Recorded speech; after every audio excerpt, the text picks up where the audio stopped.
वालेकुम। हिजर के आंसू पार्ट 25 में आप सबका वेलकम है। नोवेल रीड करने से पहले मेरे चैनल को सब्सक्राइब कर दें और बेल आइकन के बटन को प्रेस कर दें ताकि हर आने वाली वीडियो का नोटिफिकेशन आपको मिलता रहे। तो फिर क्यों असफी एक फजूल जिद के पीछे उसकी ज़िंदगी रोल रहे हो? कहाँ से लाओगे ऐसी लड़की जो इस हद तक चाहे बेटा? उन्होंने अब की थोड़ी सी मुलायमत से पूछा। अम्मा, मेरा दिल नहीं मुतमईन। मेरी और उसकी सोच ख्वाहिशात सब मुख्तलिफ हैं। और अम्मा, वो मेरी मोहब्बत नहीं है। ना जाने क्यों वो हमेशा इस चीज़ को हथियार बनाता था। बेटा, कहाँ लिखा है निकाह नामे पे मोहब्बत का लाजिम होना? किधर लिखा होता है मोहब्बत का वो कोना जिसका शादी पे पुर होना लाजमी है? उन्होंने ठंडे लहजे में पूछा तो उसने लब खोलने चाहे, लेकिन बेटा, मोहब्बत का ताल्लुक़ निकाह से कब मुंसलिक है? मोहब्बत तो निकाह के बाद खुद ब खुद जन्म ले लेती है। उसने अब के गौर से उन्हें देखा तो उसके अल्फाज जहन में लहराए। वो भी तो यही कह रही थी ना। लेकिन अम्मा, उसकी कमज़ोर दिफाई आवाज़ गूंजी। बस असफन यार, मुझे नहीं लगता था कि मेरे फ़ैसले के बाद मेरा बेटा मुझसे यूँ सवाल जवाब करेगा।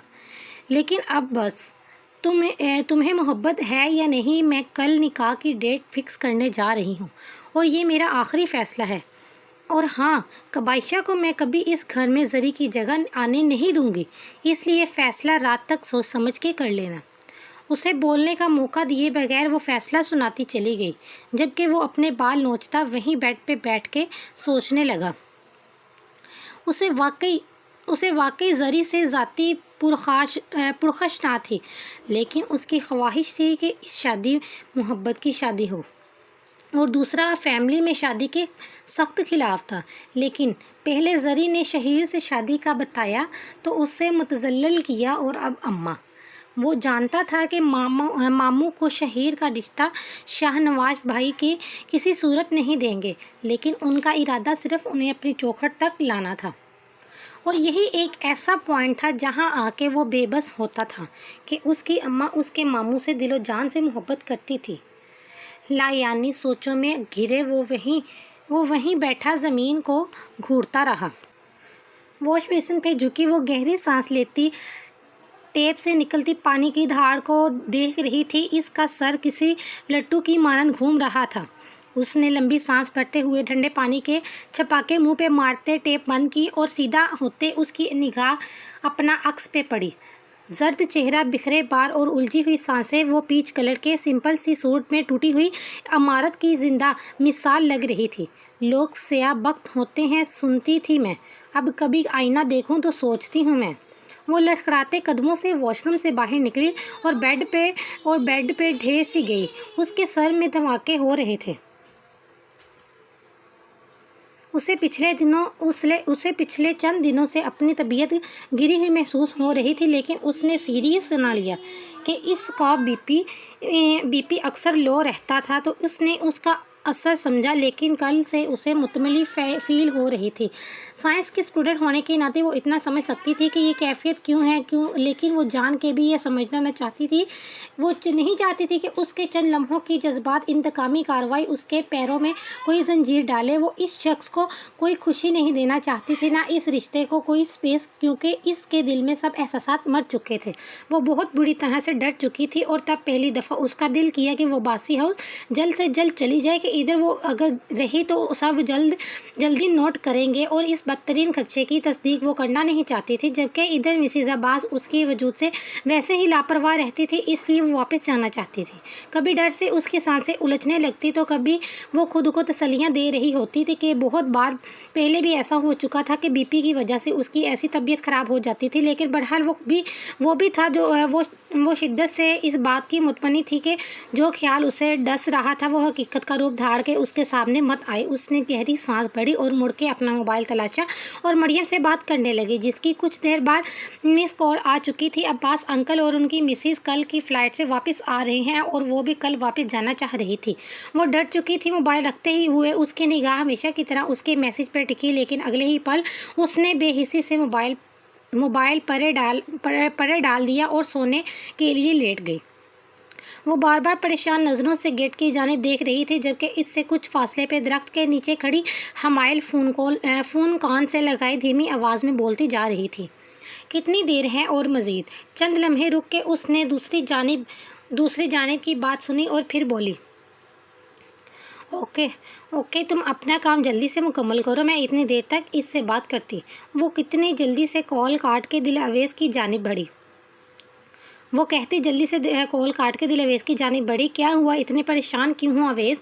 اس نے پاس آتے فکر مندی سے پوچھا تو وہ پریشانی سے بولی، دینو بابا نہیں آ رہے، پتہ نہیں کیا بات ہے، اتنا لیٹ وہ کبھی نہیں ہوئے۔ اس کے لہجے میں سے پریشانی چھلک رہی تھی۔ تو اس میں پریشان ہونے والی کیا بات ہے، تم میرے ساتھ چلی جاؤ، میں ڈراپ کر دیتی ہوں۔ وہ اس کی پریشانی دور کرنے کو بولی۔ جب اس کا موبائل بجنے لگا، دینو بابا کا نمبر دیکھ کے اس نے کال جلدی سے پک کی۔ السلام علیکم بابا، کدھر ہیں آپ؟ وہ جلدی سے بولی۔ وعلیکم السلام بیٹا، گاڑی خراب ہو گئی ہے اور ادھر کوئی شاپ نہیں مل رہی۔ وہ خود بہت پریشان تھے۔ ان کی بات سنتی وہ ہنسی ہو گئی۔ پاس کھڑی حمائل بہت غور سے اس کے چہرے کے اتار چڑھاؤ دیکھ رہی تھی۔ تو بابا میں گھر کیسے جاؤں گی؟ پہلے ہی اتنی دیر ہو چکی۔ اس نے رفتہ رفتہ خالی ہوتے کالج پہ ایک پریشان نظر ڈالتے انہیں کہا تو حمائل فوراً بول اٹھی، یار انہیں پریشان کیوں کر رہی ہو، تم میرے ساتھ چلی چلو نا۔